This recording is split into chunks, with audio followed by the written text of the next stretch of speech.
plan de sobriété, réutilisation des eaux usées, tarification progressive. Le président français a annoncé 53 mesures pour lutter contre la sécheresse. Pour sa première sortie de l'Elysée depuis l'utilisation du 49.3 afin de faire adopter la réforme des retraites, Emmanuel Macron a annoncé un plan d'économie d'eau de 10% d'ici 2030. Comme là aussi nous l'avons fait pour l'énergie, nous allons demander à chaque secteur un plan de sobriété sur l'eau d'ici à l'été. Les ministres réuniront dans les prochains jours dans l'ensemble des secteurs concernés. L'énergie, l'industrie, le tourisme, les loisirs, l'agriculture. Ça marche bien quand tout le monde sait l'évolution de la situation, quand tout le monde est responsabilisé et quand on sait que les efforts sont partagés. Emmanuel Macron a également annoncé 500 millions d'euros supplémentaires aux agences de l'eau pour divers plans d'économie et la généralisation d'une tarification progressive et responsable pénalisant les plus gros consommateurs. Le plan eau intervient dans un contexte d'inquiétude accrue sur les effets de la sécheresse record de l'été dernier. Merci Alain Houpert. Alors dites-moi un peu, qu'est-ce qui se passe là? Parce que ça a l'air tellement surréaliste. Ça a été révélé par Marianne et par une question d'actualité à l'Assemblée nationale. Et Marianne, c'est pas un journal non. dont on doit se méfier, c'est un journal d'investigation. Tout à fait. Et puis c'est très détaillé parce que c'est 19 tankers de 200 000 mètres cubes par jour qui partiraient de Fos-sur-Mer et 48 tankers de 80 000 mètres cubes qui partiraient de Martigues. Et 4 par jour, vous dites? Par jour. Par jour. Et 4 milliards de mètres cubes, c'est la consommation annuelle des Français. D'accord. 4 milliards, oui. Et là, vous dites combien par jour? Donc 18 tankers et 48 tankers. Donc c'est détaillé. Donc c'est pas une rumeur. C'est pas une rumeur. Donc, vous savez, la rumeur, l'histoire de la cocotte minute, c'est très facile Bien sûr. Donc on veut échanger des ressources naturelles contre des ressources vitales.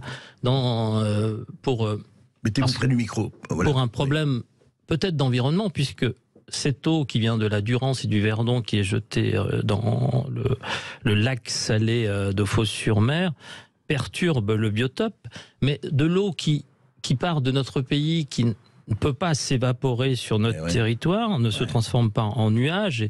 Et souvenez-vous de Christophe Béchu la semaine dernière au Sénat qui parlait justement de la future sécheresse. Nous sommes en manque d'eau et allons expliquer à toutes ces communes rurales qui sont livrées par des citernes qu'on va envoyer des tankers en Arabie Saoudite, en Moyen-Orient, consommer des ressources vitales. On marche sur la tête, on déraisonne. Donc ça me fait penser à Victor Hugo et Fantine, la mère de Cosette, qui vendait les cheveux et ses dents pour le donner aux Thénardier. Donc, et ça me fait penser aussi à la phrase de Coluche, parce qu'on n'est pas gouverné, on est administré par un chef d'État qui administre des humains comme des choses. Coluche disait, donner le désert à un technocrate, au bout de 5 ans, il va acheter du sable. On est là-dedans, on creuse. 4 milliards de mètres cubes, et cette ressource qui est visée ne peut fournir que 800 millions de mètres cubes. Donc, on va aller la chercher où? Dans les nappes phréatiques qui alimentent ou qui vont alimenter les méga bassines qui ont créé quand même des problèmes où là on est vraiment dans la goutte d'eau, dans la méga goutte d'eau qui va faire déborder le vase. Mais dites-moi, c'est parti, d'après vos connaissances, est-ce que ça a commencé ou c'est encore à l'état de projet, cette mesure?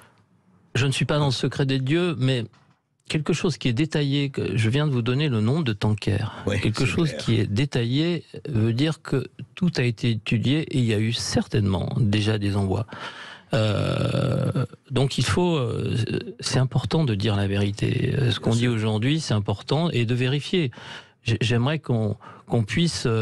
qu'on sache un peu la vérité. Qu'on sache qu'il y a une enquête, parce que c'est la ressource vitale des Français. Nous sommes dans un pays où nous allons manquer d'eau. Le président de la République a fait un grand discours dans les Alpes la semaine dernière, vous vous souvenez, où il y a eu un discours qui a été conspué, donc pour dire que nous allons manquer d'eau.